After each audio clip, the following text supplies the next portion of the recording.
Hello mga sister. So ayun na nga, sobrang tagal ko na talagang nag-aantay na ma-approve ako sa Shopee affiliate program. Yung payment setting, affiliate, oo, approve na ako. Pero ang hinihintay ko kasi is yung payment dahil sobrang tagal ko talaga bago na-approve dun. Siguro mga 1 year na ata bago ako dun na-approve. So ngayong araw lang talaga ako na-approve. Ano bang araw ngayon? Ngayon ay February 25. Ang tagal-tagal, natuwa talaga ako nung na-receive ko tong email na to. Yan yung email mga sister. Sabi niya, thank you for your cooperation.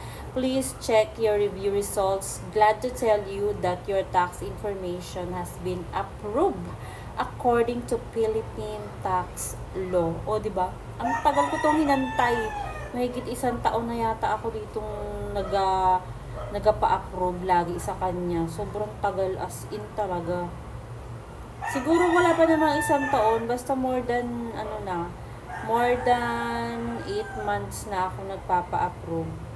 At ito na nga yung nakita ko doon sa akin. Kasi lagi ko nakikita pending, lagi siyang pending. Ang tagal-tagal pa naman nila mag-review.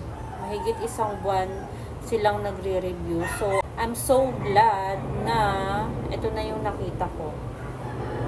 Approved na mga mare.